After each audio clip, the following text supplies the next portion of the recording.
The trading post on Kepler 442b buzzed with activity as dozens of alien species conducted their daily business.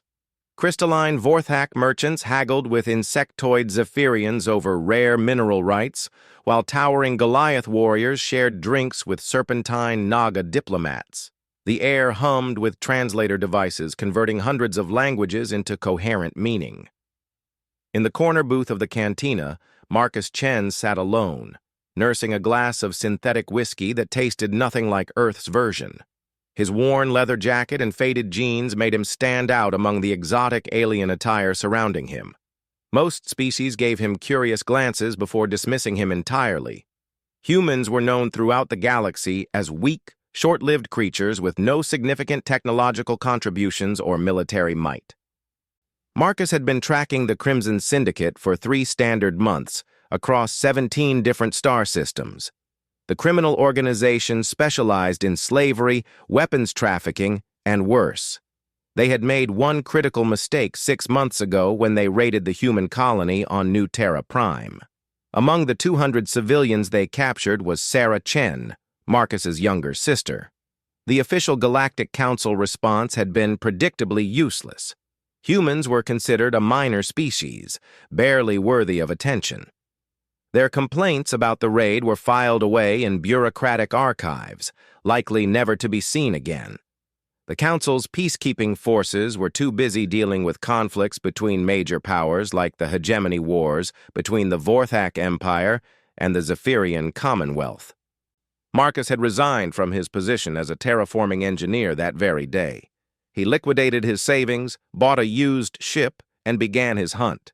What the galaxy didn't understand about humans was their capacity for obsession, for pursuing a goal beyond all reason or logic. While other species might grieve and move on, humans could nurture their anger like a flame, letting it burn for years if necessary. The Syndicate had left a trail, though they thought themselves clever. Marcus had learned to think like them, to anticipate their movements. He studied their patterns, bribed informants, and slowly pieced together their operation. The criminals moved in a circuit through the Outer Rim territories, staying ahead of law enforcement by corrupting local officials and maintaining a network of safe houses. Tonight, Marcus had finally found solid intelligence. A Naga information broker named Cesarek had confirmed that a Syndicate ship, the Void Reaper, would be docking here within hours. The ship's captain was Thane Korath, a Goliath warrior who had been exiled from his homeworld for war crimes. Korath commanded a crew of cutthroats from various species and was known for his cruelty even among criminals. Marcus checked his equipment one more time. His rifle was a modified Terran design that fired electromagnetically accelerated projectiles. Most aliens had never encountered such primitive yet effective technology. His body armor was ceramic composite, lightweight but capable of stopping most energy weapons. More importantly, he carried dozens of small devices that would have seemed like harmless trinkets to any alien scanner. The cantina's atmosphere changed as heavy footsteps echoed from the entrance. Korath strode in, his massive frame casting shadows across the room. Standing nearly 3 meters tall with gray rocky skin and tusks protruding from his lower jaw, the Goliath exuded menace. His crew followed, a mix of Zephyrian enforcers and Vorthak technicians. They claimed a large table near the center of the establishment. Marcus remained motionless, studying his targets. Korath was drunk on victory, boasting loudly about recent raids to anyone within earshot. The alien spoke in broken galactic standard, his voice carrying across the crowded space. Marcus listened carefully, memorizing details about ship layouts, crew assignments, and upcoming operations. The conversation turned to the New Terra Prime raid. Korath laughed as he described the humans' pathetic resistance, how they begged for mercy as families were torn apart. The Goliath pulled up holographic images on his wrist display, showing caged humans in the ship's cargo bay. Marcus's blood turned to ice as he spotted Sarah among the prisoners, still alive but clearly suffering. Several other patrons joined Korath's table, drawn by free drinks and crude entertainment. The criminal began auctioning off some of his human captives to interested buyers. A Vorthak flesh trader examined the holographic displays with professional interest, commenting on the specimen's potential value in gladiatorial arenas. A wealthy Naga merchant inquired about purchasing young humans for his private collection. Marcus forced himself to remain calm despite the rage building inside him. This was exactly the kind of intelligence he needed. The auction revealed the syndicate's client list, their pricing structures, and most importantly, the location of their primary holding facility. Korath bragged that his organization held over 3,000 slaves from 17 different species across multiple hidden bases.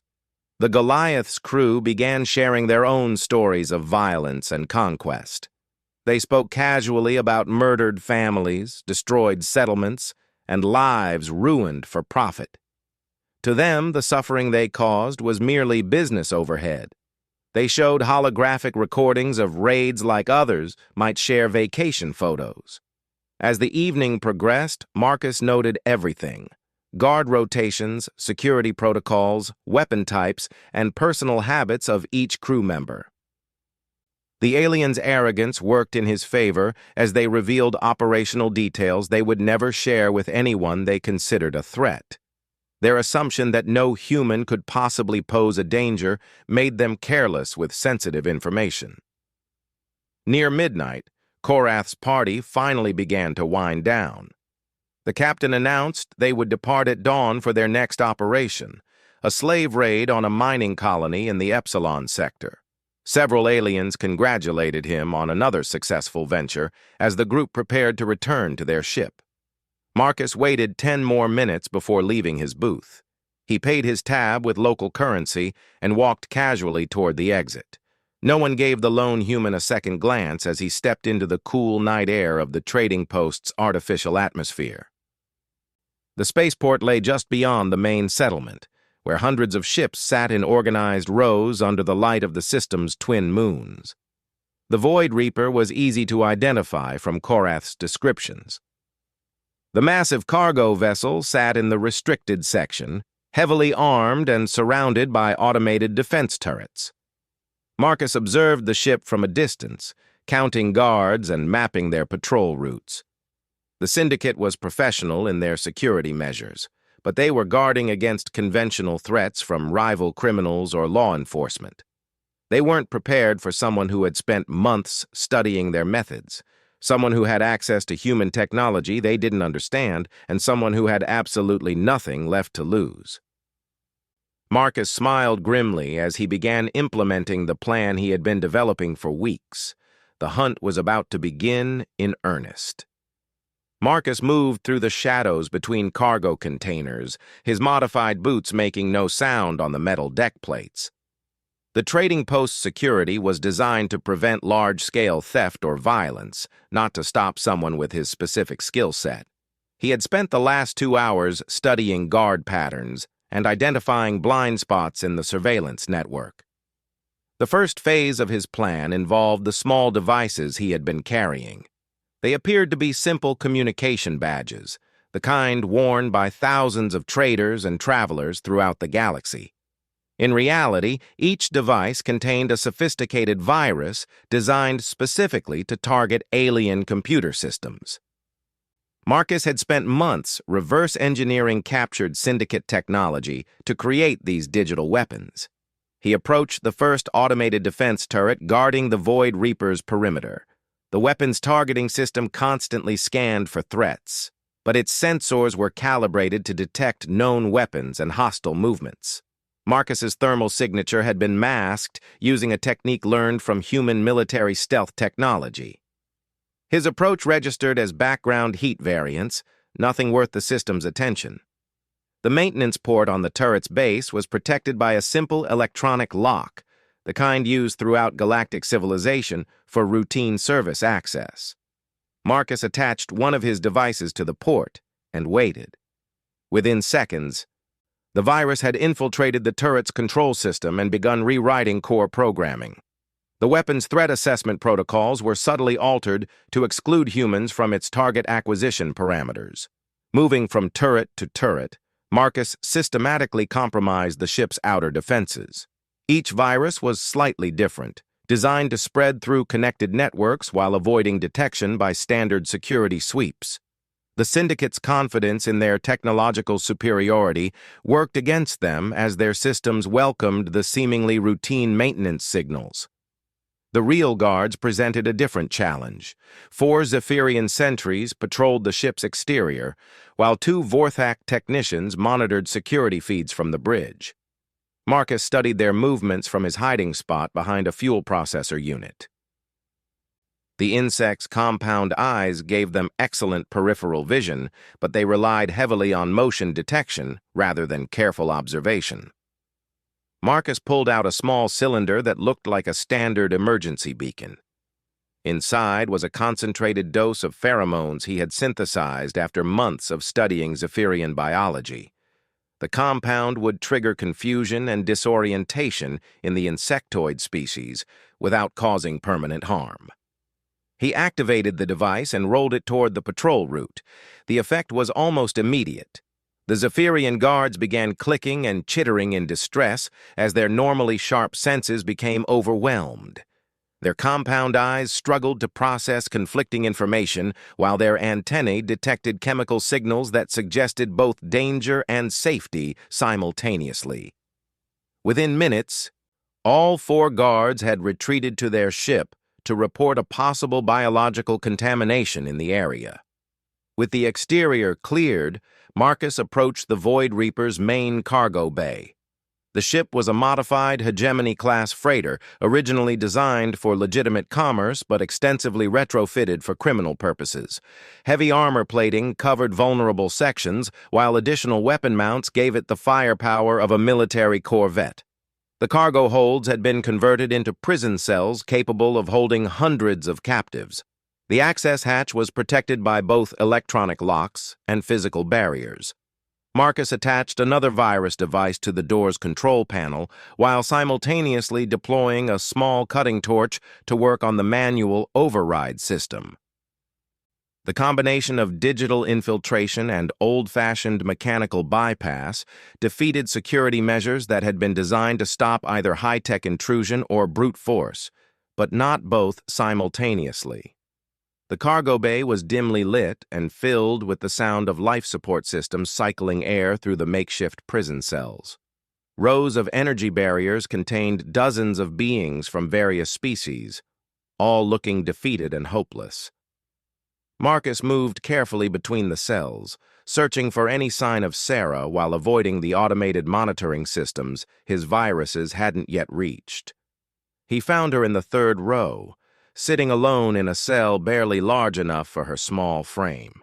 Sarah looked thinner than he remembered, her clothes torn and dirty, but her eyes still held the fierce intelligence that had made her such a brilliant xenobiologist before the raid.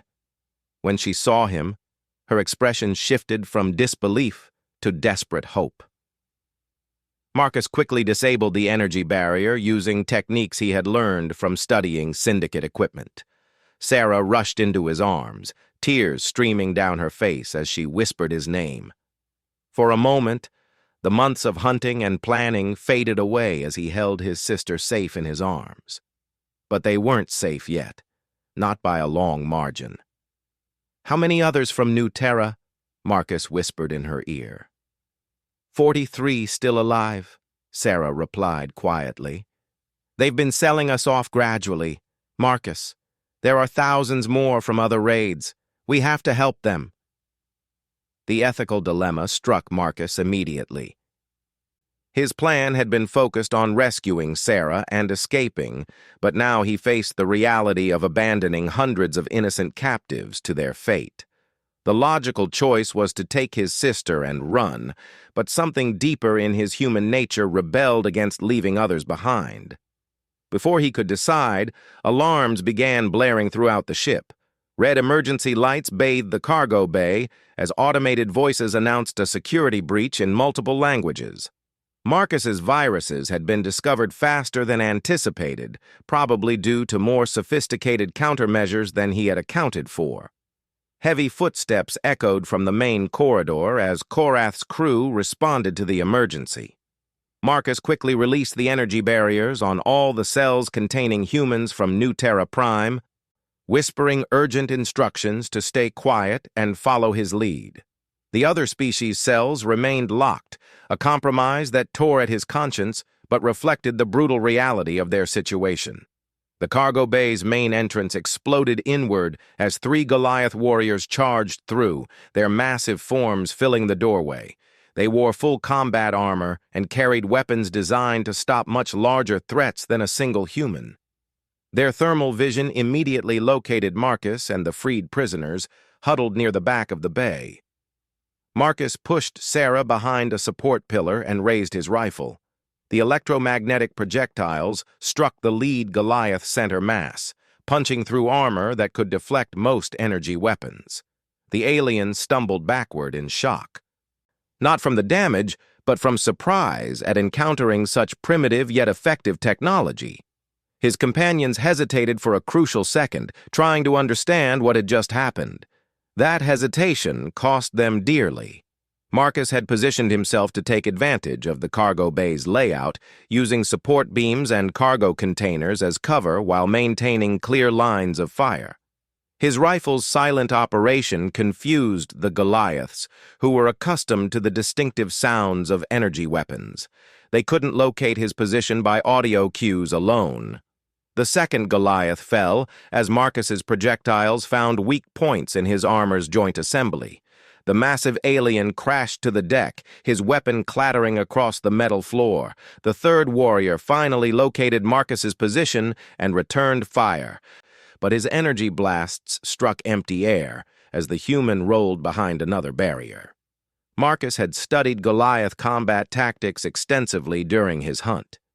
The species relied on their natural strength and advanced technology, but lacked the tactical flexibility that human military doctrine emphasized.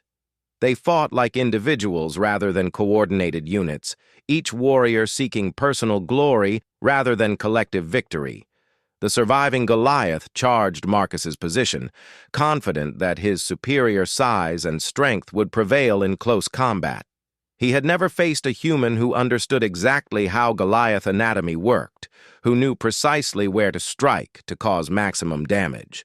Marcus's combat knife found the warrior's primary neural cluster, and the massive alien collapsed instantly. Sarah emerged from cover with the other rescued humans, all staring at Marcus with mixtures of awe and fear. They had never seen their mild-mannered brother and fellow colonist display such deadly efficiency.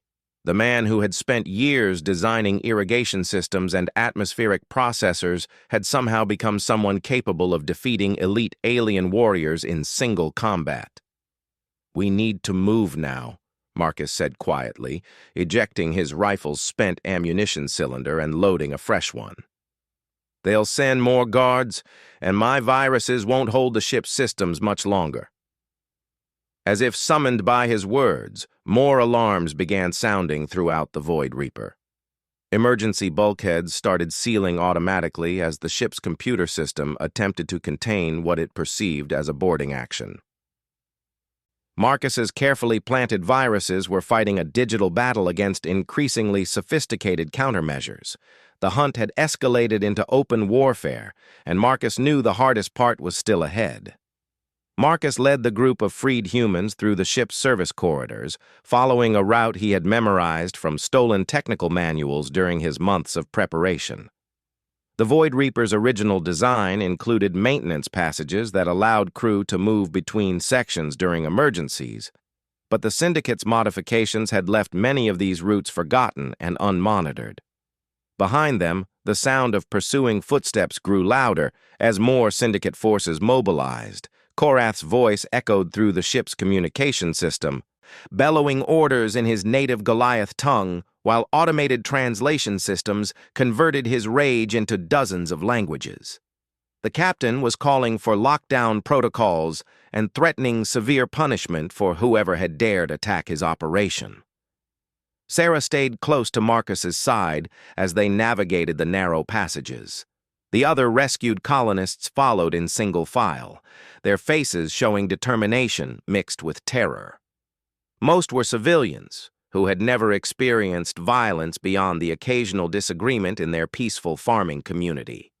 The reality of their situation was overwhelming, but their trust in Marcus kept them moving forward. "The shuttle bay is 3 decks up," Marcus whispered, consulting a small display device. "If we can reach the emergency pods, we might be able to get off this ship before they organize a proper search." Dr. Elena Vasquez, the colony's former medical officer, spoke up from behind them. "Marcus, what about the others? The non-humans we left behind? We can't just abandon them." The question Marcus had been dreading hung in the air between them. He had made the tactical decision to focus on rescuing his own species first, knowing that attempting to free hundreds of captives would turn a stealth mission into a doomed last stand. But the moral weight of leaving innocent beings to suffer gnawed at his conscience. Before he could answer, the corridor ahead exploded in a shower of sparks and debris. A Vorthak cutting beam had sliced through the bulkhead, creating an opening large enough for armed soldiers to pour through. The crystalline aliens moved with surprising speed for their bulky forms, their energy weapons already charging for another volley. Marcus shoved Sarah and the others back into an intersecting passage, just as the Vorthak opened fire. Crackling energy beams turned the air where they had been standing into superheated plasma. The aliens' weapons were designed for ship-to-ship combat, far too powerful for use in confined spaces, but desperation had overridden standard safety protocols. "This way!" Marcus shouted, leading them down a different route toward the ship's engineering section. His original plan was falling apart, but years of problem-solving in hostile environments had taught him to adapt quickly. If they couldn't reach the escape pods, he would find another way off the ship. The engineering deck was a maze of pipes, conduits, and machinery that kept the Void Reaper operational. The constant noise of generators and life support systems would mask their movements, but it also meant they couldn't hear pursuing enemies until it was too late. Marcus deployed the last of his surveillance devices, tiny sensors that would alert him to approaching threats. Tom Rodriguez, a hydroponics engineer from New Terra, grabbed Marcus's arm. "There," he pointed to a massive cooling system that connected to the ship's external heat exchangers. "If we can reach the maintenance airlocks, we might be able to get outside and find another way to the docking bay." It was a desperate plan that would expose them to the vacuum of space with only emergency suits for protection. But Marcus recognized it as their best option. The Syndicate would expect them to head for obvious escape routes, not attempt an external spacewalk around the ship's hull. They found the maintenance suits in a storage locker, basic protective gear designed for routine repairs rather than extended EVA operations. The suits would provide maybe 30 minutes of life support in space, barely enough time to traverse the ship's exterior if everything went perfectly. Marcus helped the others into their gear while monitoring his sensors for approaching enemies. The first airlock cycled them through in groups of 4, the maximum capacity for the small chamber. Marcus went last with Sarah and 2 others, watching his sensors until the final moment before the inner door sealed. Red lights blinked on his display as multiple contacts converged on their former position, arriving just minutes too late. Space outside the Void Reaper was illuminated by the trading post's artificial lights and the glow from hundreds of other ships in the docking area. The Syndicate vessel hung in zero gravity, its hull bristling with weapons and armor plating that made it look more like a warship than a cargo hauler. Magnetic boots allowed the group to walk along the ship's surface, but the strange perspective of seeing stars beneath their feet made several colonists dizzy. Marcus led them around the ship's curved hull toward the docking umbilical that connected the Void Reaper to the trading post's main pier. The walk would normally take 15 minutes, but in bulky maintenance suits while trying to remain undetected, it stretched into an agonizing half-hour journey. Their suit batteries showed amber warnings by the time they reached the docking connection. The umbilical presented its own challenges. The flexible tunnel was designed for normal ship operations, not for people trying to sneak past security checkpoints. Marcus studied the structure carefully, looking for weak points or service hatches that might allow them to bypass the main entrance. What he found was better than he had hoped for. The docking tunnel included an emergency access port designed for maintenance crews to service the connection systems from outside. The port was hidden beneath a protective panel and required special tools to open, tools that Marcus happened to carry as part of his engineer's kit. Within minutes, he had the panel removed and was leading the group into the tunnel's service corridor. They emerged onto the trading post's main pier, just as Korath himself was striding toward his ship with a squad of heavily armed mercenaries. The Goliath captain was in full combat armor now, his massive frame enhanced by powered exoskeleton systems that doubled his already impressive strength. Scars covered his visible skin, telling the story of countless battles across the galaxy. Marcus and his group crouched behind cargo containers as the Syndicate forces passed within meters of their position.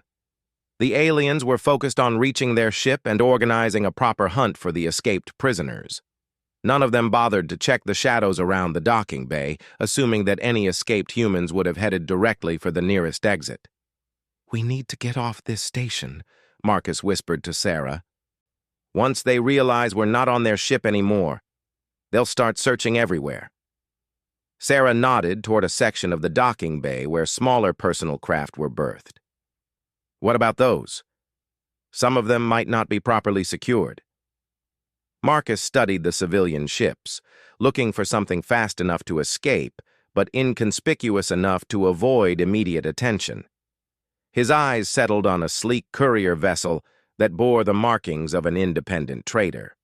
The ship was small enough for a single pilot to operate, but equipped with military-grade engines that suggested its owner dealt in more than just legal cargo. "That one," he decided. "If we can get aboard and break the security codes, we might have a chance." They moved carefully between the parked ships, avoiding the main walkways where security patrols might spot them. The courier vessel's hatch was protected by a sophisticated lock, but Marcus had spent months learning how to bypass alien security systems. His virus devices were exhausted, but old-fashioned hacking techniques still worked on systems that hadn't been designed with human ingenuity in mind. The ship's interior was cramped but functional, with a small passenger cabin behind the cockpit and cargo space that could accommodate their entire group. Marcus strapped himself into the pilot's seat and began working on the flight computer's security protocols. The ship's owner had been careful to protect his vessel, but not careful enough to account for someone with Marcus's specific combination of skills. As the engines began their startup sequence, alarms started blaring throughout the trading post. Emergency lights bathed the docking bay in red as automated announcements declared a security lockdown. Through the viewports, Marcus could see Syndicate forces spreading out across the station, beginning a systematic search for the escaped prisoners. "Hold on," Marcus said grimly as he engaged the ship's engines. "This is going to get rough." The courier vessel lifted off just as the first security forces reached their former hiding spot.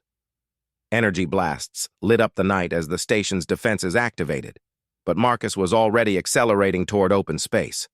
Behind them, the Void Reaper was powering up its own engines, preparing to give chase. The hunt had moved to a new battlefield, but Marcus knew this phase of his mission was far from over. Somewhere in the depths of space, the Syndicate operated bases that held thousands of slaves from dozens of worlds. Sarah was safe for now, but true victory would require destroying the entire criminal organization that had caused so much suffering. As they broke free of the trading post's gravity well, Marcus began plotting their next move. The galaxy's criminals had overlooked the lone human for too long, dismissing him as harmless and weak. They were about to learn exactly how dangerous a human could be when everything he cared about was at stake. The stolen courier ship streaked through hyperspace as Marcus studied the intelligence he had gathered during his infiltration of the Void Reaper. The Syndicate's main base was located in an asteroid field in the Outer Rim, hidden among countless rocks and debris that made detection nearly impossible. Thousands of slaves from dozens of worlds were held there, awaiting sale to the highest bidders across the galaxy. Sarah worked beside him, analyzing the slave transport records they had downloaded during their escape. As a xenobiologist, she understood the various species' needs and capabilities better than Marcus ever could. Her expertise would be crucial in planning any rescue operation that could save the maximum number of lives. "The base is huge," she said, highlighting sections of the captured schematics. "At least 50,000 beings held in different sections based on species requirements. They have atmospheric controls for methane breathers, high-gravity chambers for dense world species, even specialized containment for energy-based life forms." Marcus nodded grimly. The scope of the Syndicate's operation was staggering, far larger than he had imagined during his months of hunting. A direct assault would be suicide, even with the element of surprise. He needed a different approach, something that would turn the criminals' own strengths against them. Behind them in the passenger compartment, the other rescued colonists were recovering from their ordeal. Dr. Vasquez was treating injuries while Tom Rodriguez worked on modifying their stolen ship's systems. Each person brought unique skills that could contribute to their mission, but Marcus knew he was asking civilians to participate in what amounted to a military operation.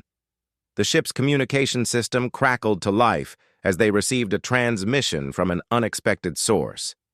Admiral Kresh, a Vorthak commander in the Galactic Council's peacekeeping forces, appeared on the main screen. His crystalline features reflected the harsh light of his command bridge as he spoke in perfect galactic standard. "Human vessel, you are Marcus Chen of New Terra Prime Colony. My forces have been tracking your activities against the Crimson Syndicate. You will surrender yourself for questioning regarding multiple violations of galactic law." Marcus studied the alien admiral's image carefully. Kresh commanded one of the Council's most elite task forces, supposedly dedicated to fighting organized crime across the galaxy. But something in the Vorthak's posture and tone suggested this was not a routine law enforcement contact. "Admiral," Marcus replied cautiously, "I'm surprised the Council is suddenly interested in the Syndicate. Your organization has ignored human complaints about their activities for over a year." Kresh's crystalline features shifted in what might have been embarrassment.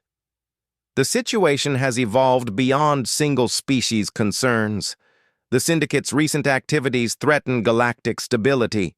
We have been monitoring their expansion and are prepared to offer you certain accommodations in exchange for your cooperation." Sarah moved closer to Marcus, suspicion evident in her expression. The Galactic Council's sudden interest seemed too convenient, especially after months of bureaucratic indifference to human suffering. Marcus gestured for her to remain silent while he continued the conversation. "What kind of accommodations?" Marcus asked. "Full pardons for your illegal activities, official counsel, backing for rescue operations, and access to military intelligence regarding Syndicate locations and capabilities. In return, you would serve as a consultant for our planned assault on their main base." The offer was tempting, but Marcus had learned not to trust promises from galactic authorities. His experience with the Council's initial response to the New Terra raid had taught him that human concerns ranked very low on their priority list. Something else was driving their sudden interest in fighting the Syndicate. "I need details before I can consider any agreement," Marcus said. "What changed to make the Council care about criminal activities they've ignored for years?" Admiral Kresh hesitated for a moment before responding. "The Syndicate recently acquired weapons technology that threatens the balance of power in this sector. Their clients now include rebel factions that could destabilize multiple star systems. The Council can no longer afford to treat this as a minor criminal matter. Marcus understood immediately. The Council didn't care about the suffering of enslaved beings from minor species. They were concerned about threats to the major powers that dominated galactic politics. The Syndicate had apparently grown powerful enough to challenge the established order, making them a target worth eliminating. "Send me the intelligence files," Marcus said after considering his options. "I'll review your information and contact you with my decision." The transmission ended, leaving Marcus and his team to debate their next move. Working with the Council offered significant advantages in terms of resources and firepower, but it also meant accepting oversight from the same authorities who had abandoned human colonies to their fate. More importantly, Marcus suspected that any Council operation would prioritize military objectives over civilian rescue. Sarah summed up his concerns perfectly. They want to destroy the Syndicate, but they don't care about saving the slaves. Once they finish their military operation, those thousands of prisoners will just be casualties of war. Dr. Vasquez spoke up from the passenger compartment. "Marcus, we can't save everyone by ourselves. If the Council can provide ships and weapons, maybe we can negotiate terms that protect the prisoners." Tom Rodriguez had been monitoring long-range communications while they debated. "I'm picking up increased military traffic throughout this sector," he reported. "Looks like the Council is already mobilizing major fleet assets. This operation is going to happen with or without us." Marcus weighed his options carefully. His original plan to infiltrate the Syndicate base alone was clearly inadequate for the scope of the problem they faced. But accepting Council assistance meant potentially sacrificing control over the mission parameters. The decision came down to a fundamental question about human nature and values. "We do it our way," Marcus decided finally. "The Council wants to eliminate a military threat. We want to save lives. Those goals don't necessarily align." Over the following hours, Marcus outlined a plan that would achieve both objectives while maintaining their independence. The courier ship's advanced sensors and stealth capabilities would allow them to infiltrate the asteroid base ahead of the Council fleet. While the military forces engaged the Syndicate's defenses, Marcus's team would focus on freeing as many prisoners as possible. The plan required precise timing and more than a little luck. Marcus would need to disable the base's security systems while Sarah and the others organized the captives for evacuation. Dr. Vasquez would establish medical triage centers for injured prisoners, while Tom Rodriguez worked on commandeering Syndicate transport ships for the escape. As they approached the asteroid field, Marcus made contact with Admiral Kresch's fleet.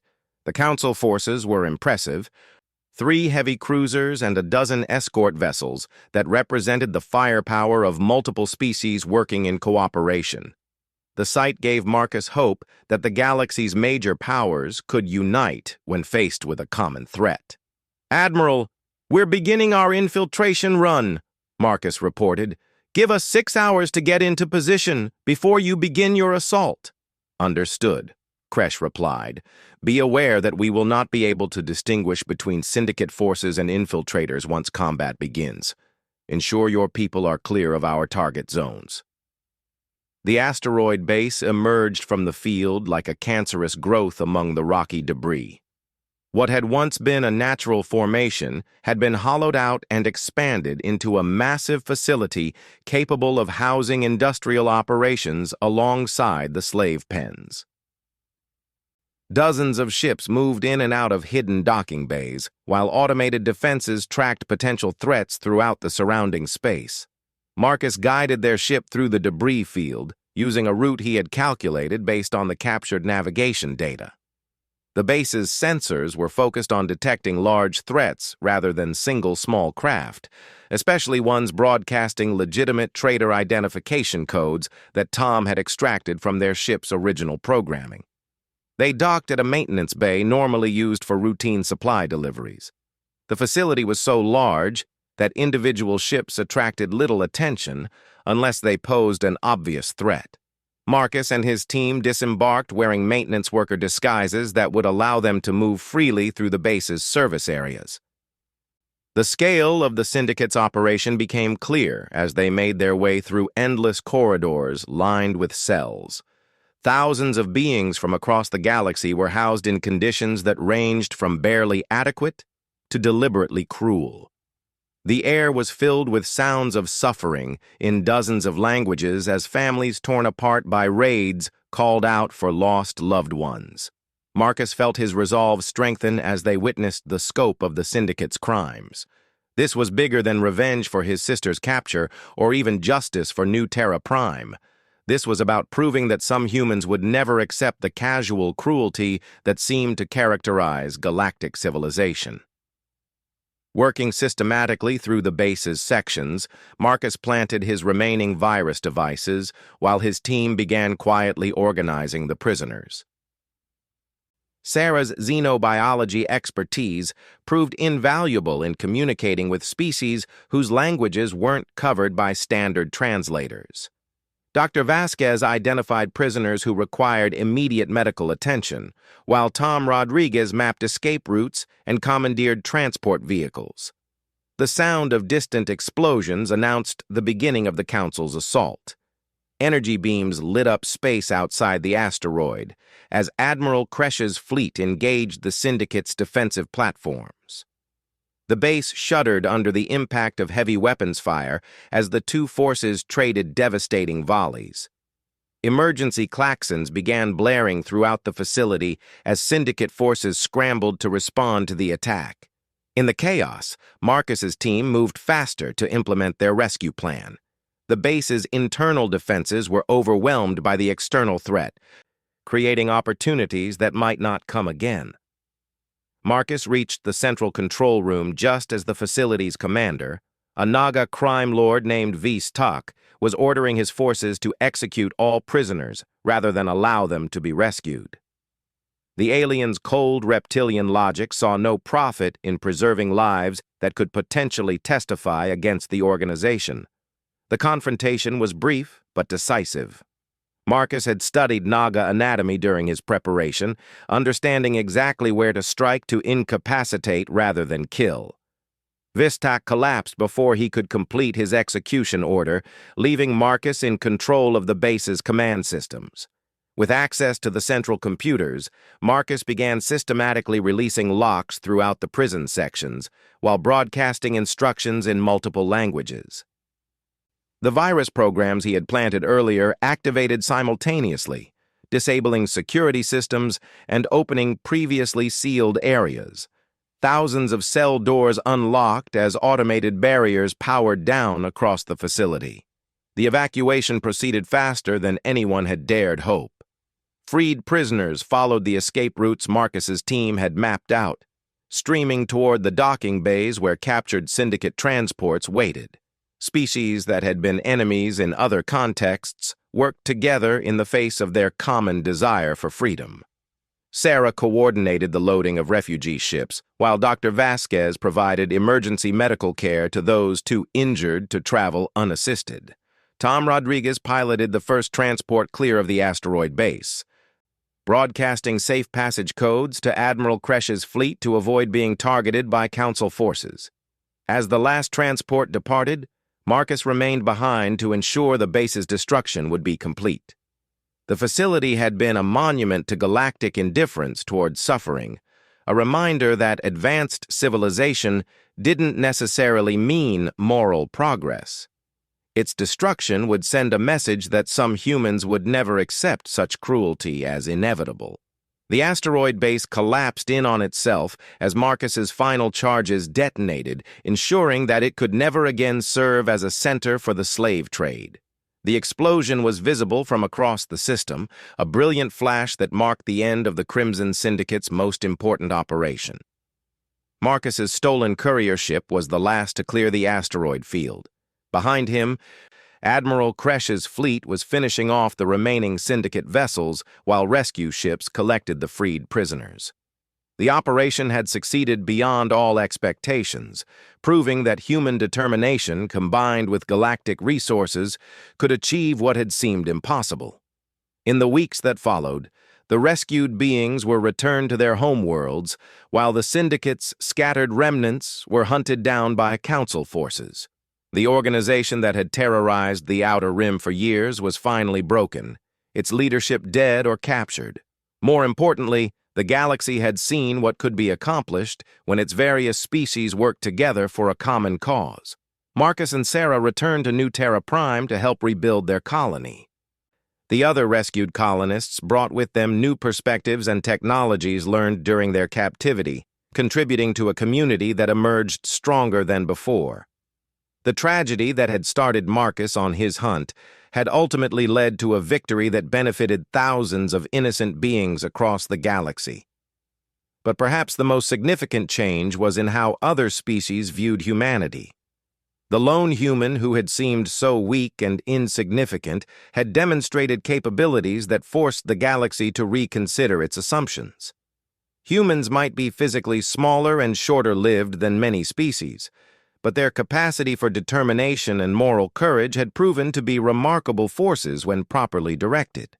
The Galactic Council established new protocols for responding to criminal activities that targeted minor species, partly in recognition that those species might produce individuals capable of causing significant disruption if their concerns were ignored. Humanity was offered full membership in the Council, with representation proportional to their demonstrated capabilities rather than just their population or territory. Marcus declined most of the honors offered to him, preferring to return to his work as a terraforming engineer. But he kept his modified equipment and maintained contacts throughout the galaxy, ready to act again if innocent beings needed someone willing to hunt their tormentors across the stars. The galaxy had learned that overlooking humans was a mistake they could not afford to repeat. The lone human had completed his hunt, but the trail he blazed would be followed by others who shared his refusal to accept injustice as inevitable. In proving what one determined individual could accomplish, Marcus had changed not just his own fate, but the destiny of his entire species and galactic civilization.